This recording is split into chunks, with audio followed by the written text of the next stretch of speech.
Sadler commission higher education के अंदर काफ़ी इंपॉर्टेंट टॉपिक है, चाहे आप यूजीसी नेट एग्जाम में अपेयर करते हो या फिर किसी यूपीएससी एग्जाम में या फिर किसी और एग्जाम के अंदर आप बैठते हो, क्योंकि हायर एजुकेशन का ये बहुत ही इंपॉर्टेंट टॉपिक है इन योर प्री इंडिपेंडेंस इरा के अंदर। सो आज अंडर 1 मिनट इसकी इंपॉर्टेंट रिकमेंडेशन क्या रही है, क्या इस टाइम पे चीज़ें हैपन की थी, वो सब कुछ हम इस अंडर 1 मिनट वीडियो में डिस्कस करेंगे।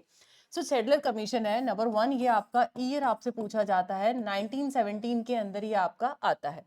इसी का दूसरा नाम क्या था? Calcutta university commission. अब कलकत्ता यूनिवर्सिटी कमीशन इसको क्यों बोला गया था? बिकॉज इसकी जो हाईली सेंटर ऑफ अट्रैक्शन था इसके लिए, जितने रिफॉर्म्स करने थे, जितनी इंपॉर्टेंस ज्यादा दी गई थी, वो सबसे ज्यादा इसने कलकत्ता यूनिवर्सिटी के फेवर में काम किया था।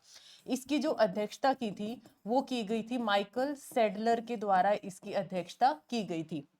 इसने बोला था कलकत्ता यूनिवर्सिटी को एक full fledge university, residential university बना दीजिए। एंड उसी के साथ साथ इसने ये भी बोला था इसकी रिकमेंडेशन में कि एक फुल टाइम क्या होना चाहिए, सैलरीड वीसी होना चाहिए, फुल टाइम सैलरीड वीसी होना चाहिए। और ये जो इंस्टीट्यूशंस हैं उनको गवर्नमेंट के प्रेशर से हमें क्या करना है, आउट करना है। मीन्स बहुत ज्यादा गवर्नमेंट कंट्रोल ना हो, तो इसलिए इंस्टीट्यूशंस को क्या देनी है, ऑटोनॉमी यहाँ पर देनी है। उसके अलावा इसकी एक और रिकमेंडेशन थी जिसको अभी हम ढाका बोल देते हैं, वहां पर भी यूनिवर्सिटी की स्थापना करने की इसने बात किया था।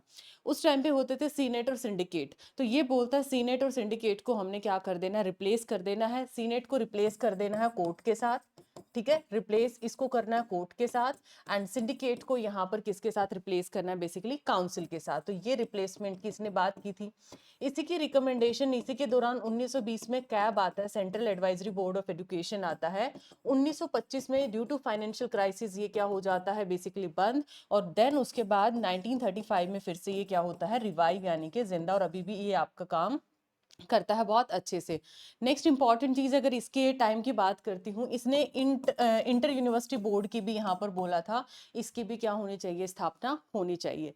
अब आप लोगों का होमवर्क क्वेश्चन है कि बेसिकली यहाँ पर कैब की फुल फॉर्म क्या है और इसका काम क्या है, ये आपको कमेंट सेक्शन में बताना है। अब दूसरा इंपॉर्टेंट, 7 जून को हमने एक स्पेशल मैराथन रखा आप सभी एस्पिरेंट के लिए, जो कि सुबह 9 बजे से रात 9 बजे तक रहेगा। एंड 12 घंटे का मैराथन है जिसमें पेपर 1 का पूरा 360 डिग्री हम रिवाइज करने वाले हैं। सो जुड़ना ना भूलिएगा हमारे साथ। और ये अंडर 1 मिनट कॉन्सेप्ट आपको कैसा लगा, कमेंट सेक्शन में जरूर बताइएगा with your homework question answer. Bye bye, take care.